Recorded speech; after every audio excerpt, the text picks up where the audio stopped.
Welcome back. Well, in this episode, part 3 or 2 or 4, I don't know. This will be the final installment though of how to make a 5-gallon bucket seat stool lid thing. And in this episode, I will be showing you what these two gizmos are. Other than that, I'm not making any promises.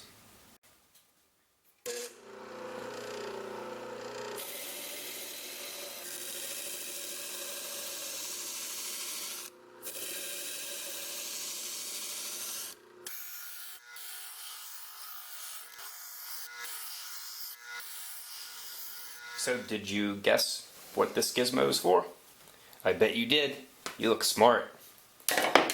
What's wrong here is that I want this to be the top, and I drew my inner circle for the second piece on my top, but I want it on the underside so that I can use it.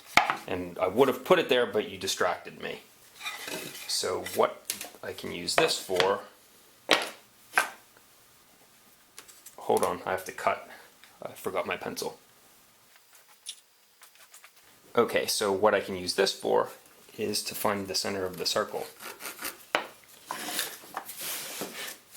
Now, the more points that you do it with, the more you will approximate the exact center.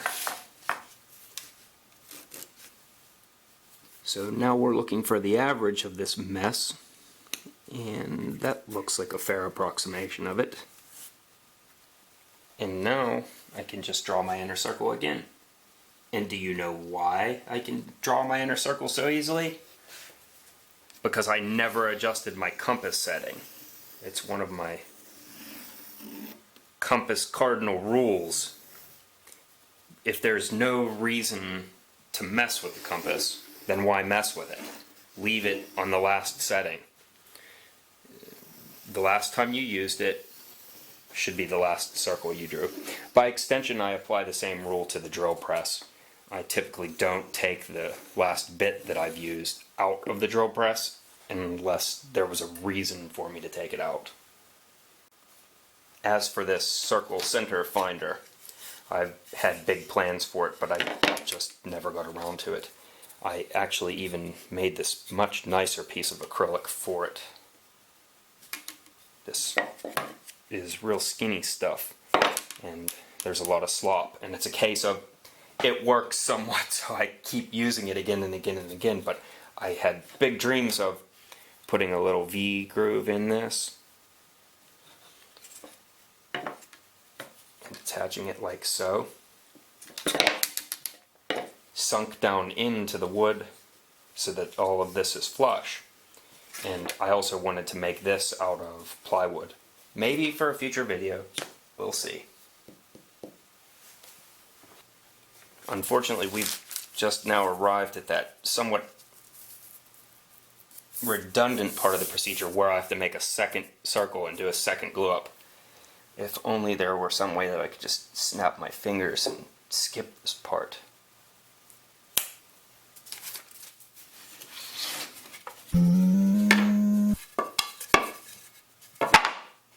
Yeah, don't we all wish it were that easy? But in real life, there is no escape from the tedious. So this is what I really have to go through in order to get the circle that I'm after.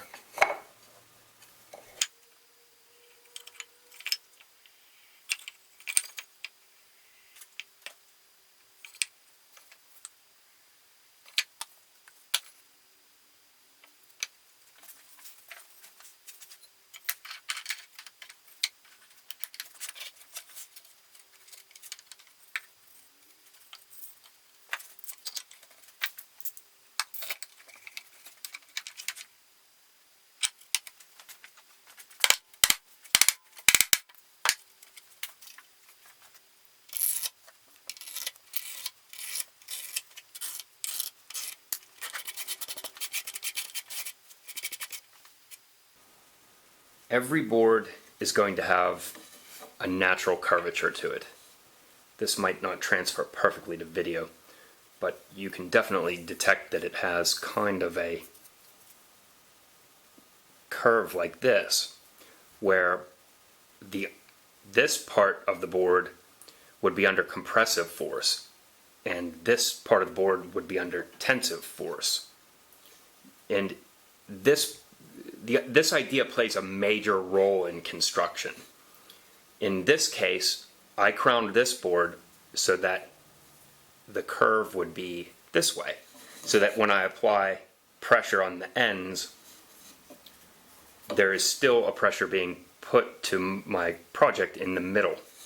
This is the exact opposite direction that we would use if we were crowning a floor joist, for example. You would put the floor, or position the floor joist this way so that it's like a rainbow. And then as a load is placed in the middle of the floor section, the natural curvature of the board has kind of the same type of physical property of an arch bridge, where the compressive force at the top resists the board bending in the middle. I hope that's of some use to you. Every board that I place, I always consider the crown. Now, cup is a different story, and I will talk about that some other day.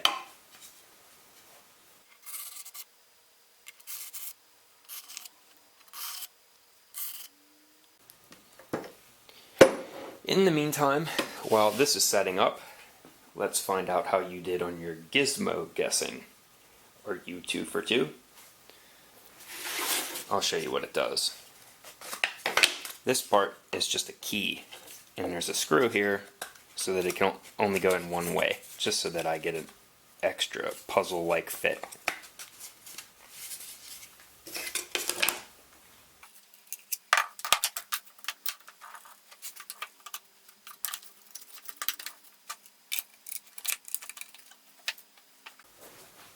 I think that I can say comfortably and without hesitation or reservation that this little guy is my favorite router. It was a very old piece of garbage that I pulled out of a dumpster, and I simply love it. I put a piece of acrylic glass on the base plate, and I use one of these speed control knobs to update it to the 21st century, and now it's just a wonderful piece of equipment. Now there's so many bells and whistles and unnecessary bits of plastic and garbage, little attachments on routers, and it's nice that this comes from an age of efficiency and simplicity. Very well made machine. Now this is about as simple a router table design as you're ever going to find, and there's nothing unsafe about it. Well, feel free to make your safety complaint in the comments, but I will tell you now that hell hath no fury. But I've been using it for a long time, and when I just want to do a very, very simple tabletop operation, yeah, you can't beat the convenience.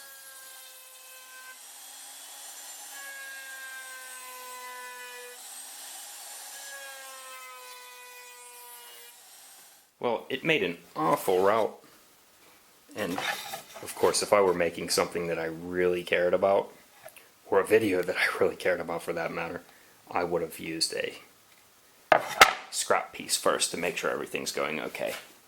First of all, I didn't install this right. You can see it has a springiness to it, and there was still room for me to push it back on the table, and that installation would have been much more stable. Also, I'm going to have to do something about the router bit. It's just too old and dull. As for this, it's not ruined, don't worry. We'll just have to do some sanding. What do I mean I don't care about it? Why would I make a 4-part series about something that I don't really care about? Well, if you haven't figured it out by now, the bucket lid thing is a metaphor. The project itself doesn't really matter.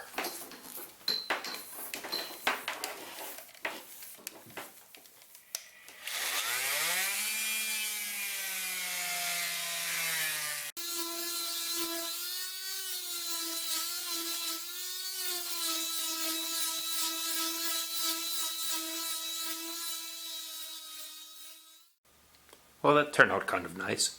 I'm kind of hoping that it'll look like Jupiter when it's done. You know, like the planet. Well, since that has to dry yet, I think I'm going to put a couple coats of teak oil on this in the meantime.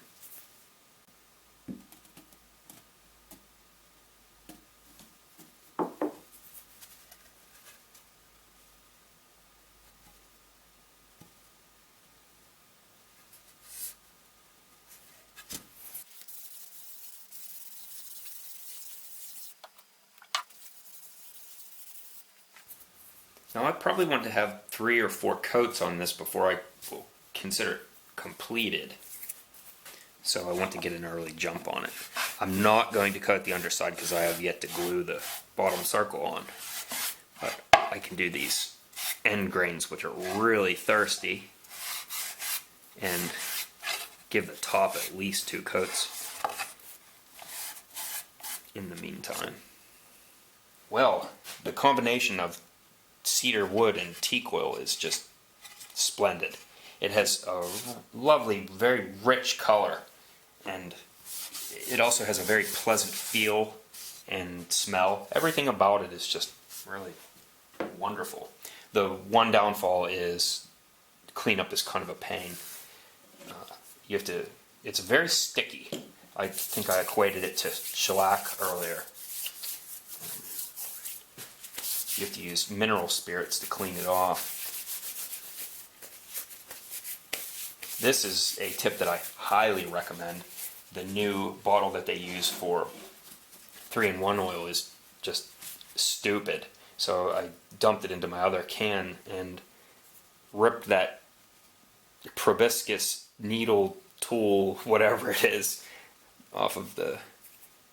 They made this sort of apparatus that allows you to squeeze it into little places, but it was useless. I ripped it off and replaced it with mineral spirits.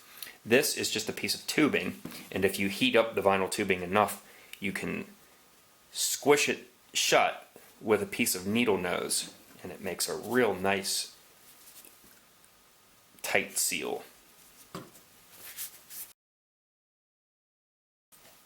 Phase 2 of finger cleaning. This works with especially well with shellac, is baby powder. If you've never done this before, I highly recommend. It's magical. Baby powder removes stickiness.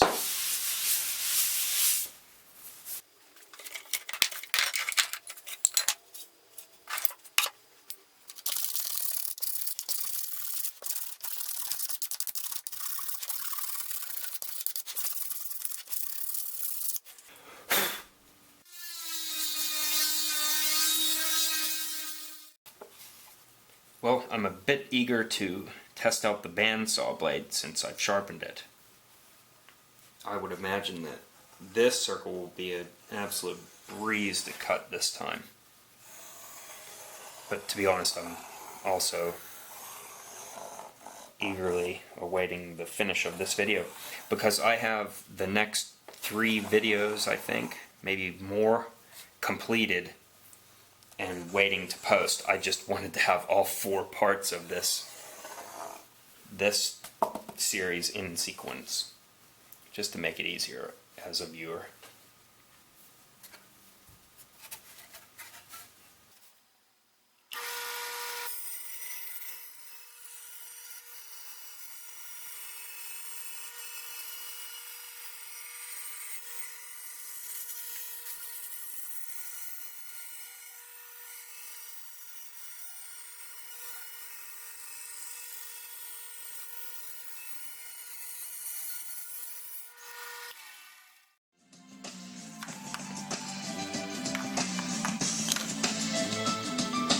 Yeah, rock out with your Creative Commons license out.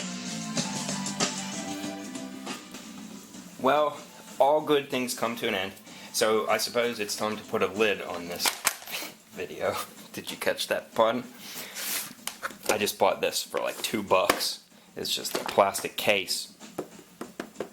And I cut out the petitions with a wood burner and that lets me make 6 slots for the most convenient size of drywall screws. This is just for galvanized, but I have a screw caddy for a normal one. I will be fastening it together with these little 1-inch guys. Now, placement is important because the grain direction is this way on the top piece, and on the bottom we want it perpendicular to that. Just like plywood, that's exactly how it gains its strength. And I'll talk about plywood in a moment.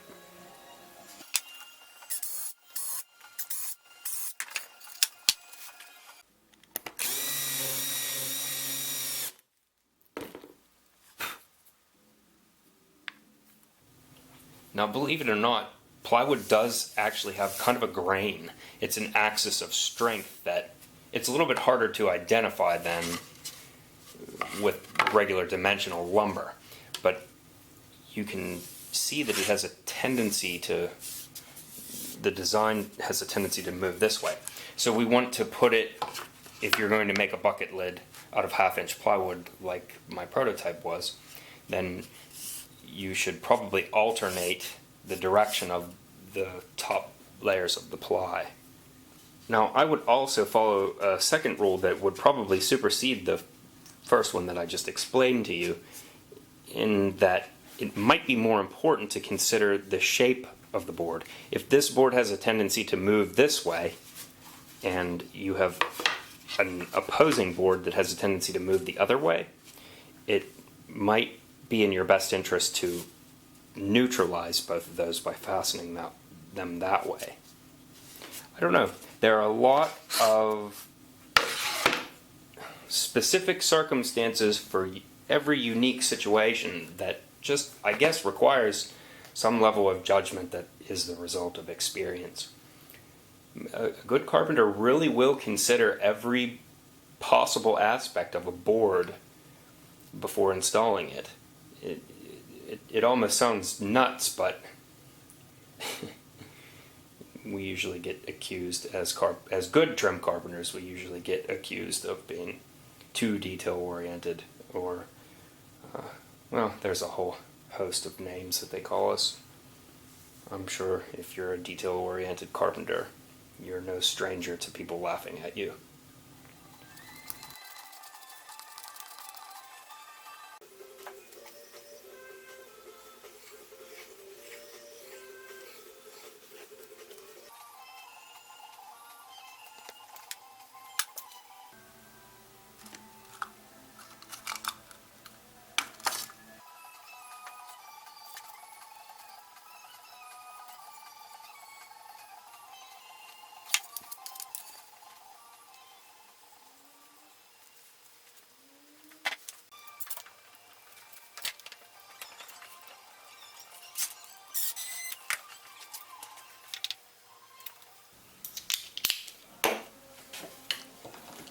Cedar is an incredibly soft wood, so it's not worth the risk.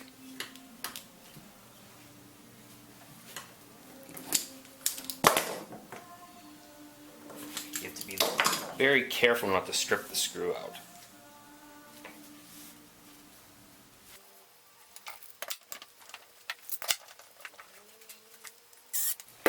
I didn't even put a pilot hole in the top piece because cedar is that soft.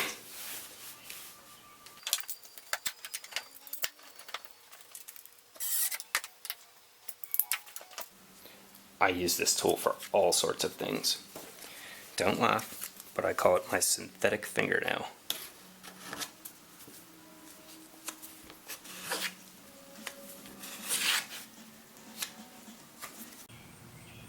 I brought it outside to dry in the sun.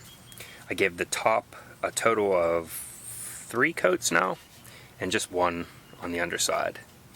Hopefully out here you can get a more realistic look at its coloration.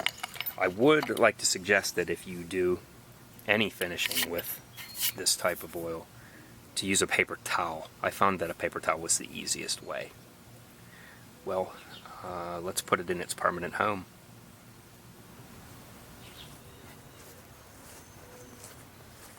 Well, thanks a lot for coming along with me. This was certainly a non-typical video for me to make, but I certainly appreciate that so many of you are supportive as I, well, tried different things, unique ways to make videos, new approaches to it.